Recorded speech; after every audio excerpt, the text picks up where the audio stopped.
some more detail on as a separate lecture is thermoluminescence and optically stimulated luminescence. So this method has been quite useful in many applications for archaeology and quaternary geology.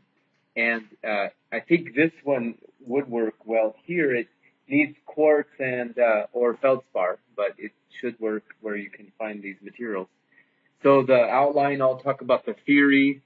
Then we'll talk a little bit about understanding the sedimentological context, like where it works, methods, limitations, applications. Then I'll give 2 paleoseismic case studies very quickly from my own work. And this material came from one of my students when he was preparing a lecture. So I give him credit. So the basic theory. So the idea of luminescence is it's like cold light. It's not, when you heat something and it glows, that would be called incandescence. But luminescence is basically if you have an electron that's at high energy and it relaxes to low energy, it gives off a photon, and that photon is the light. So animals can luminesce, for example.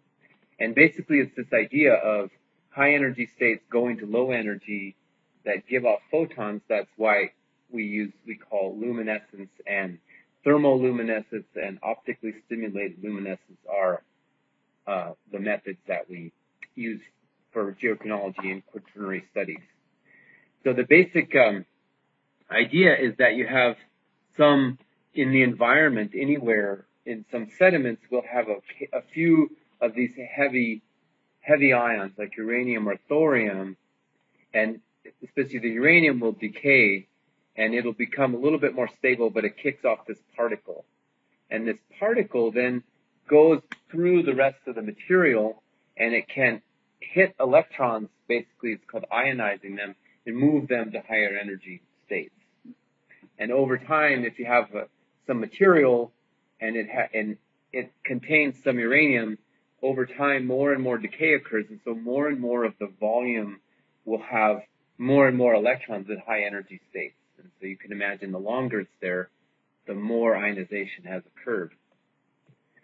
So these excited electrons get trapped, and so they'll go into sometimes these voids in the mineral structure. So normally, they're around these atoms, like this is a quartz, right? So it has the silicon tetrahedra, so it have SiO2, so the Si is in the middle, and then the circles, the spheres would be the oxygen. So they share to build the quartz structure. But these electrons, when they get pushed, they'll go to the voids or to some other defects where there's sometimes not a complete sharing of the atom. So like this silicon vacancy, non-bridging, all these places, these strange little substitutions like titanium or aluminum, sometimes you can stick an electron around those positions. It's not the lowest energy place, but if you ionize it, it can go and it gets stuck there. So this is an easier way to say it. It's less technical, but basically the ionizing radiation comes in and it knocks the electron to this little trap.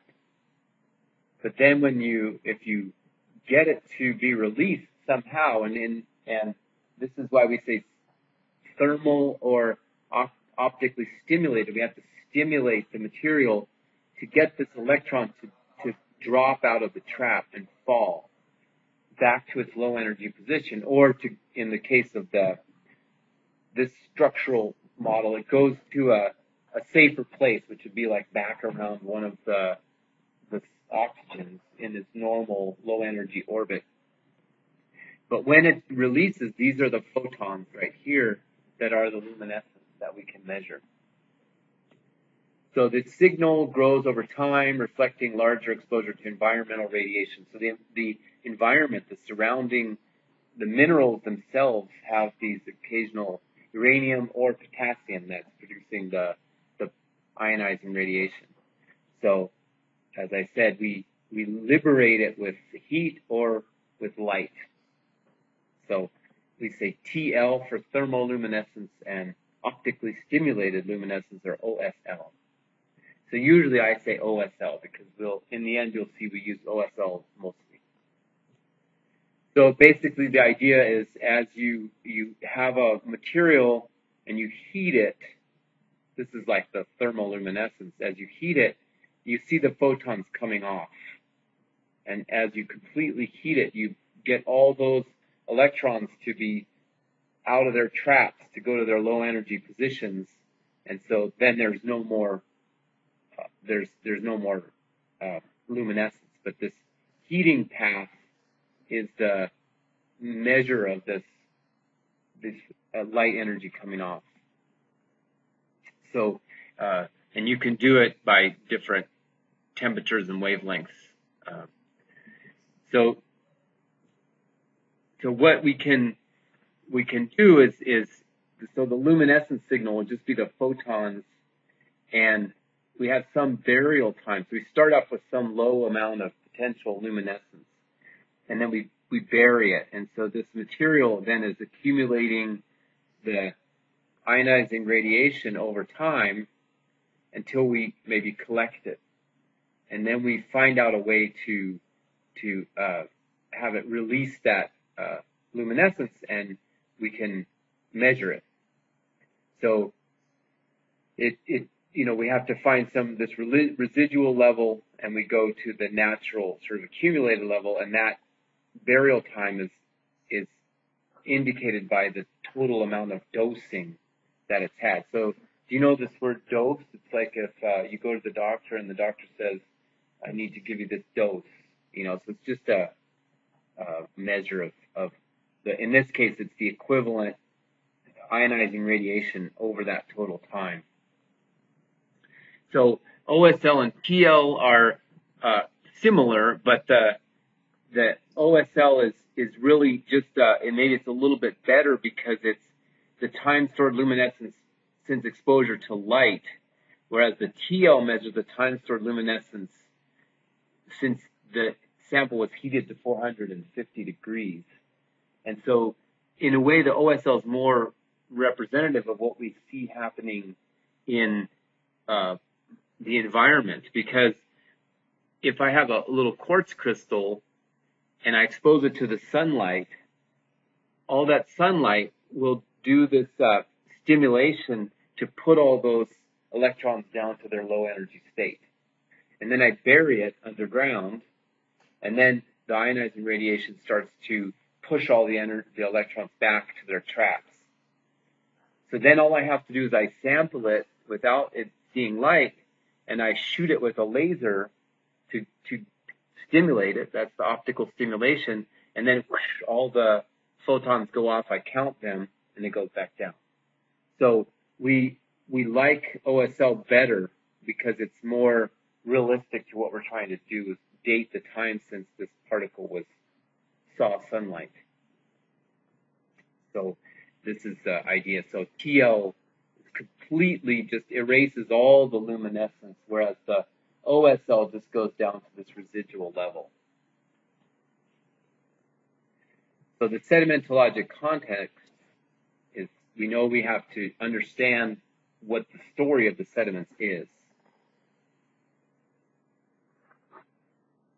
So the luminescence equals that time since the sediment was last exposed to light. And the problem is that sometimes these little particles, they don't get enough sun. Like if they're you can imagine if a river is muddy, say it's kind of dark, then if the sand grain stays at the bottom of the river, it never gets quite enough sunlight, right? So you want it, but if the river's turbulent, maybe the particle gets up to the surface for some time, and it doesn't take too long, but I think it's more than a few seconds you need it to, with sunlight, which isn't so strong, to get it to release. Whereas with the laser, you can shoot it very fast in the lab, but it may take seconds to a few minutes to be completely bleached, which is what we call it, to take all that, relax all those electrons, to zero it back to the residual, the starting position. So we want to have these ideal sediments that have had prolonged exposure to sunlight, and that it's homogeneous. It's encased in a homogeneous material because we need to calculate what the dosing rate is, and so it's easier if it's a uniform amount of radiation coming to it. In other words, if you have a sample underneath a lava flow and you have sand here, that will work, but the lava flow is a very different dosing behavior than the underlying sand, so you need to correct for this different or more heterogeneous source of ionizing radiation. It's good to understand the water content history, and then also we don't want to see in a soil we may accumulate, let's say, calcium carbonate in desert soils, and so that'll change the composition of the material around our particle, and it may change its dosing history also. So like a simple sand is the best, or a simple silt. So we want this complete bleaching, which is the reduction of the luminescence to the residual level, and it's controlled by the mode of sedimentation. So did it see lots of light? So the best case is like a wind-blown silt, because these little silt particles were in the air flying around by themselves, and they're getting plenty of sunlight as they're flying around, right? So good examples, as I said, are these Aeolian loess deposits, some colluvial cover, so fine-grained sediment that's coming down, and sand dunes. But insufficient ones would be these deposits that don't have the entire deposit exposed to the surface or to the sunlight at any time. So till means a glacial deposit. So if the glacier's pushing like in front of a bulldozer, maybe the outer part was getting plenty of sunlight, but the inner part may have never seen sunlight. Debris flow, same thing, very muddy. Liquefied sediments, muddy. And lacustrine and marine sediments won't really work because even if the water is clear, it's usually absorbing too much sunlight. So if it's in a river deposit, you want to have very thin, clear water, or that it was dry, deposited as a silt or a sand, with no water above it. So it just shows kind of some places where we could date this distal sediment here, or some of these would be good ones. These gravels might not be such good materials to date. So the way you collect it, because you may say, well, all right, so it's sensitive to light. How are we going to get the sample? So I have a bunch of pictures here. And what's usually done is to take a tube and pound it into the wall of a trench in the portion of the sediment that is the right characteristics. So let's say you can see here these sediments are nicely laminated fine sands.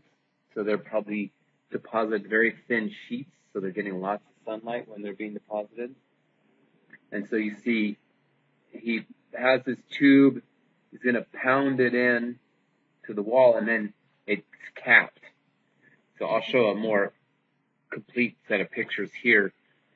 So my favorite lab that I use a lot is this Utah State University laboratory. So it's in the state of Utah. But there are many labs. I also have some Chinese colleagues in Beijing. They have a big OSL lab at the Chinese Earthquake Authority. So they're using OSL a lot for their paleoseismology now. But you see this is just a sequence of pictures about how to sample from the Utah State lab. So they say, you bring this tube, and it's 1.5 by 8 inches. So let's say about 4 centimeters in diameter, and then 8 inches is like this much, so 25 centimeters long tube.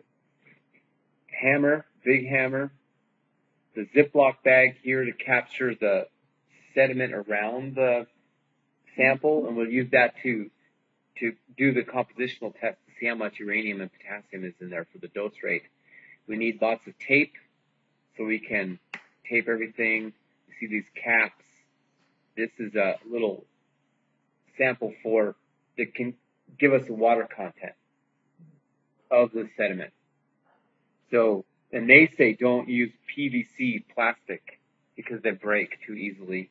And the threaded metal pipes, sometimes when if you thread it, it's fine, but when you're pounding it, you damage the threads, and then you can't get the cap on. So it's better just to use a regular tube like this. So you see here, this guy's positioning this. He's got the tube against, you see these nice fine sands that even show some cross-bedding and also planar lamination. So they're again showing good thin sheets of deposition, lots of sunlight. And he's just going to pound it in here. He put a little tape on the back of the pipe so that material won't come out. And then this little cap is just to help him when he's pounding so he doesn't damage the end. And they say that the sample depth should be more than a meter below the surface of the topography to minimize cosmogenic dose errors. So we do get some ionizing radiation just from the atmosphere, from cosmogenic processes. So we don't want to have that be important. So then you just start pounding it in. So you see he's pounding. And you keep going. And then you can sample for moisture. So they're sampling this little bit of the sediment with the film canister because it should stay watertight. So then they can determine the water content in the lab as part of the correction factors for the dating method. So then he's collecting the material around the sample, and this is for the environmental dose rate. So this is something they're just going to measure the composition of in a machine like a X-ray diffraction, just to get the amount of elements that will be producing the ionizing radiation. And this one you don't have to worry about the sunlight or anything for it because it's just compositional. But you capture it in that volume around the luminescence sample because the material is getting the radiation from this sample. So then you extract the tube, and then as soon as you pull it out, you put the other cap on. And then you tape it all up so that it stays safe. And you label it very carefully. And then measure. So this is basically what they like when we work with them is we always have samples that are coming from they're located on our trench logs. So we have excellent context. The stratigraphic context is really clear. Whereas sometimes people just send them the sample and just a picture. And so what they're saying here is to very carefully assess the conditions. Where is it? What's the stratigraphic context? And also the depth of burial, because they have to correct for this cosmogenic source of radiation. So then you take it to the lab, and we always joke that for us when we go through customs, we return to the United States, it looks like we're carrying little bombs, right? And then, of course, you say to the customs guy, I mean, you guys would have this too, you come home, you say to the customs, well, it's a sample for optically stimulated luminescence, and the customs guy says, I don't believe you. And then the customs guy says, well, let me open it up. And then it's ruined, right? So we always, we're very organized. We show that, we have the permit to bring this material. And if they have any question, then we just say, leave it here. Don't disturb it. We'll come back with, more documentation. So, but it's always slightly humorous to, see these things that, you can't open,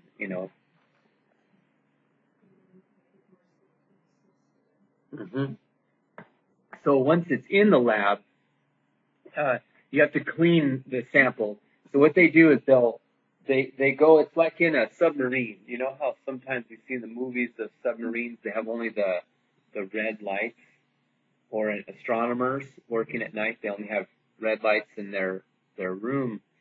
And so you work in a dark room, like where you would work as a photographer. And in the dark room, you'll open this sampling tube, and you throw away the edges of the sample and just go for the middle centimeter. You take that out, and then all in the dark, you do some sieving to get just a certain grain size, and then also you do some separation, like a density separation or magnetic separation, to just get the quartz or the feldspar of a certain grain size. And then you have either small, like a cubic millimeter of grains, let's say. So if they're fine sand, you might have 100 grains, or if it's a silt, maybe more. And you put that in, and so you can do it's called aliquots. You just do all of those grains, or sometimes they'll be single grain dates. And so you separate these out and you put them in a little sample holder. So it's a metal plate with small little cups cut into it, but each depression is maybe 2 millimeters in diameter.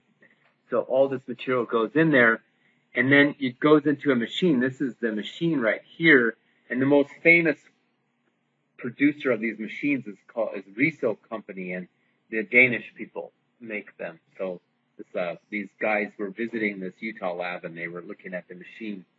So in there, this machine then has the light guide that you can heat the material, or you can also shoot it with a laser, and then this is supposed to show this photomultiplier is how it counts the photons.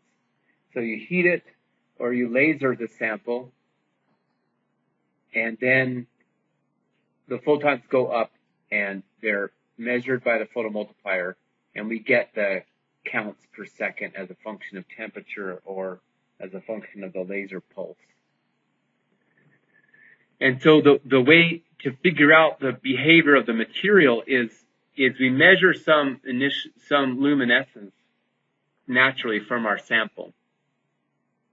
But then we need to know, well, how's the material behaving? What was its original dose? And so we take that same material and we put some of the ionizing radiation into it, and then we laser it. And so we'll make multiple measurements in the lab to basically get a curve like this of the material. And then we can say, all right, so this was our observed natural luminescence. This was the original dosing that it received. And that is then lets us to measure or determine the age. And the way we do that is I've shown this before. We have some natural level, but we need to know this curve basically. And so this environmental dose divided by the dose rates that come from the environment and different sources, which is the beta and gamma. So these would be from the environmentally from the sediments around the material, and the cosmic ray would be from that's why you need to know the depth to the surface. So you get you have all this dose rate, you have an equivalent dose, so it's dose over dose divided by time gives you time when you do the math. And so the dose rate, which is these here, dA, dB, and dG, you have to determine by different methods. So one is they call fixed source alpha counting. And this one is actually, you go in the field with like a radioactive measurement, like a radiometer, whatever we call it, like those ones that are clicking? What's it called? Anyway, you just stick the sensor right in the hole after you pull the thing out, and you get a measure of the environmental radiation right there. But usually most people don't have one of these things. So instead you can take you can try to do it in the field also, but you can measure the potassium, uranium, and thorium in the lab from that sample that you collected in the bag. Or you can do, the bulk potassium analysis using X-ray fluorescence. And one other method, this thermal luminescence dosimetry, seems more complicated. But in any case, we need to know this environmental dosing, and we've already figured out the dose rate by this method. With that information, then you calculate the age. So it's really very powerful. So one of we've seen a lot of push from paleoseismology to use the OSL because there's a lot of fine-grained sediment that we can encounter in our trenches in many environments, not just the desert. It's sometimes you may be in a place where you're not really getting good radiocarbon material. It's somehow complicated to get good dates. So this is an alternative. Ideally, you could do both, the radiocarbon and the OSL. And so just like we have a log of the site, and we just use this to date some of the materials there. Maybe 3 or 4, so I can test for stratigraphic ordering. Because remember this whole point about if all the grains haven't been completely reset, then your age will seem too old because it brought some of the earlier luminescence or excited electrons with it. So therefore, if you have a sequence of samples in stratigraphic order, if a high one is too old, then you could say, okay, this one's probably not good. And so it's a test. So I like to do stratigraphic ordering tests. Yeah. And you see here, it looks like this sediment's really well suited for it. This looks like it's a little bit harder and maybe more difficult to sample. But might also even be a carbonate or something, so it wouldn't be appropriate because it wouldn't have the silt. So let's look at a couple case studies. So these may also help answer that question. So we used it in California some, but the 2 cases I show now is some of our Asia work. So remember I showed this Pamir place, and I was talking about the trenches that we dug here by Komansu. So here's the trench picture, and what it is it's fluvial gravels with then this is the top of the terrace has aeolian silts that are added to it. And so when you look at the trench log, what you see is something like this. So this level right here is that aeolian silt that's on the top of the fluvial sediments. And then here's the fault right here. And what we see is you see, first of all, we know it's the fault because there's this disruption where below we have flat-lying fluvial gravels, and then above we have these tilted ones because this thing is coming up like this. But secondly, we can see aligned clasts. Remember, we were discussing the aligned clasts yesterday, I think. So the rocks, when they're in that shear zone, they rotate to be parallel because of the shearing. So our interpretation is, you can see the modern one, maybe it's easiest to see, is there was an earthquake. The last earthquake pushed these sediments, basically pushed the nose of this thing like this one, like this. And so then the sedimentation after that earthquake is this green deposit, okay? So it's colluvium coming down and some wind-blown material. And so we have an OSL age of 1.4 thousand years ago, right at the base of that. But then this green or the blue material, we think is this colluvial deposit from it's from right after the penultimate earthquake. So this is the last earthquake and the penultimate, so 2 earthquakes ago, it stopped right here. And so this material is before the last earthquake, but after 2 earthquakes ago. And so there we have one date of 1,500 years ago, which is quite similar to this one. So it may have either that earthquake occurred right between these 2 dates, which would be one way to interpret it, or somehow this got a little bit disturbed. But the main blue deposit dates at about 3,200 years ago. And then also right underneath there, we also see about the same age. So the material right here we infer was deposited about 3,200 years ago. And then the last of these packages has about a 10,000-year-old age. So this seems quite a bit older. So maybe since there's only one here, maybe that's incompletely bleached. It's a little bit older than it should be, because or it's the correct age. We just need more dates to really be sure. But we couldn't find any radiocarbon datable material here. So we have this story, which is these colored wedges of sediment are forming each time there's an earthquake. So you can imagine it goes like this. There's one earthquake, and then right in front of my fingers is this deposition. Then there's another earthquake, and it rides over what was deposited in front of it, so more deposition, and then one more time. So the brown is this colluvial wedge from the third earthquake, the blue is the colluvial wedge from the second earthquake, and the green is the colluvial wedge from the first earthquake, or the most recent earthquake. So that's one application of OSL, and so now if you look, you see we're taking it from these silts, right?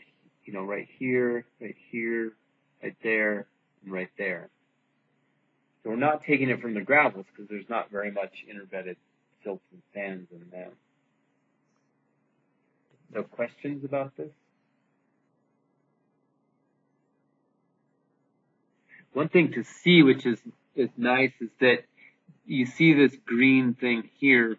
It's a little a gravel, kind of these 0.5 to 1 centimeter diameter gravels in a very nice layer, and it's also right here. And so we think that's the offset in the last earthquake. So, if this is the most recent earthquake, this is the penultimate, which means the one before the last. Before the last earthquake, this lined up right here. And then in the last earthquake, it pushed it, it broke it, displaced it about 1.4 meters, driving this nose of forward. And then the sedimentation occurred. So that's how we interpret what the offset was in this earthquake at that place. Mm-hmm. Well, you just would want to know what the boundaries of the two are. If it's a kind of a planar, let's say horizontal boundary, maybe it's just a sedimentary one. If it's non-vertical, maybe it's a fracture boundary that puts the gravel against the sands. But that would be something just to check, and that's why if you did some logging of an exposure like that, you could maybe assess. And so you can see this style of logging is that objective style I was showing yesterday, where it's showing pretty well what the sediments are doing. And so, so you can see, okay, these rocks here, these rocks here, those are those same rocks right there. And then in detail, when I look really close, which is what the logging is good for, I can see, these finer gravels in here, like this one and these guys here, that maybe at first you didn't notice. And then the black on these rocks is the carbonate. So these all they're coated by carbonate on the bottom. So if we did more work at this place, we could maybe date the surfaces by amount of carbonate, as I was presenting this morning. So this is a certain age of, maybe about 10,000 years old or so, with kind of almost all the plants have are half covered by carbonate on the bottom. The other thing that I really love in here is you see the carbonate's always on the bottom of the clasts, but sometimes if you look in the fault zone, the carbonate's on the top, like this one here, so it was flipped. by the earthquake. So the shearing took the class and rotated it. So it's another value in this very detailed logging. One thing about these thrusts, as I was saying, even when we were on the Lembang field trip, is that the thrust fault, they're pushing this material up every time, but it has no strength. So it can't just keep pushing it in the air. And so therefore, because it's pushing it over this flat terrace, it ends up just rotating. And so here you can see in the penultimate earthquake, the tip went to here, but then we think in the most recent earthquake, it broke off and pushed up a little bit more. So my prediction is in the next earthquake, it might break and go up like this and kind of cut this off. So every time it's going up, up and over, up and over, up and over. So it's a very nice relationship. No Piedmont Junction? Well, in this case, it's pretty close to the mountain front. It's right here, but these are thrust faulted terraces. So like in this picture, you can see the mountain, the nearest Piedmont Junction is several hundred meters back. So this thrust fault is just cutting originally basically continuous geomorphic surface. Different. Well, it does. At least these two are, 3200 and 3200. So they seem okay. They're in the same deposit. But then this 1500, maybe it's younger, but it's on top of them. So at least it's stratigraphically correct. So that could be okay. And then if you just take this just as it is, it's as if this was the sedimentation prior to the last earthquake. So 1500 years ago, this was deposited. Then the earthquake occurred, and then 1400 years ago, new sedimentation continued. So it's an age bracket for the earthquake, which is that it's sometime in these 700 years. Or no, in these, yeah, so that's older, but that we don't really have much context for, except that it looks like it's under at least this one, which is 3200. This one almost could be the same age, you see? So if this is a correct age, then, this is more maybe associated with these fluvial sediments, or because it's in the same layer as the 3200, maybe this was incompletely reset. So it didn't see enough sunlight, and therefore it's too old of an age. So this is the problem. It's only 5 days. Let's see, it's only 5 days. And so it's difficult to, the more dates you have, then you can compare them. But this one over here is just a little bit out of context. You can't say so much about it besides what I just did. I think because NTL2 is from down in here, and it was a finer grained portion, and so the OSL works really only with the silt and sand grains. I think that's because you can see there's a little bit more pebbles in there, so it's probably a little coarser grained, and it wasn't as well suited. Whereas here we had a good silt right under the fault zone.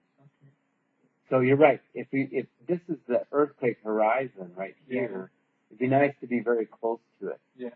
But it was more pebbly, and it might be ambiguous. Maybe we didn't quite map this correctly, and one of the green actually goes to here. So it's better to be a little safer and get further away. Like here, we know this has been cut by the fault because it's buried by the rupture. So therefore, it has to be older than the last earthquake. And then this one for sure is above the last earthquake. So the thinking was that NTL2 and NTL4 give a bracket. So they're on either side of the earthquake timing. But as I'm saying, we're constrained by the materials. So this may be too many pebbles in there. Good question. Okay, let's do another case study. So this is on the Altenhog fault. I've showed this a few times. So this was a early paper that we wrote. And we dug a trench over here at Kulesayi. And the other one I showed you are better trenches from actually far to the right. But at this time we had something from there. And here's the topographic map for context. So we did this in 1998. So this is with total station, not GPS.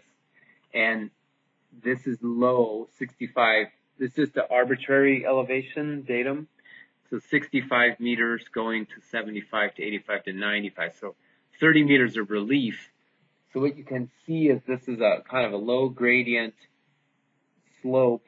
Then we go up some steep topography, and there's a kind of what we call bench. So, it goes flat, steep, flat, and then back up. And so this area, the bench area, is where the faults are. And so it's a left lateral fault. So you can see some sheared landforms here, all sheared to the left. But this was a timing site. So remember my discussion about earthquake trenches, either displacement or recurrence. So here we didn't worry too much about the offset, the displacement. We wanted to just find out when the last earthquake was. And so there's a little low area, kind of a depression along the fault zone that we dug. And so here is the trench. It's this small trench. You see it's about 2 meters deep and 2 meters long. Just like a hole. But it was this place where every time there was an earthquake, it kind of opened and material fell in.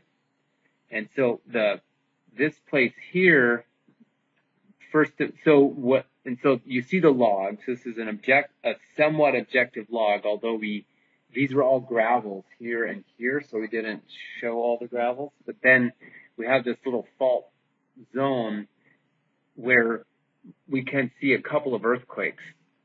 So we see first a layer down here, and this is a silty layer. And these circles are the OSL samples, and then the squares are radiocarbon dates. So we just go up. I'll come back to this one with these little Ys, some vegetation. So it looks like this silty layer was buried by a bunch of gravel. And then that gravel was covered by silt, which then was faulted in an earthquake. And then that faulting was buried by more silt. So we know there's at least one earthquake right here along this interface. So see the unconformity? These are unfaulted up here, and these are faulted.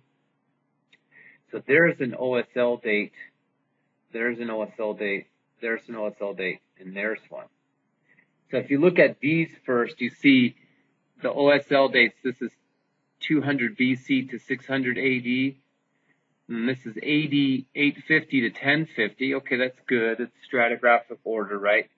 100 BC to 200 AD. It's out of order. But it looks like good sedimentation. It's not like a block that fell.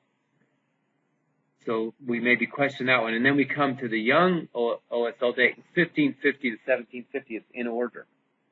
So we think this is a bad date because of that. It fails the stratigraphic sequence.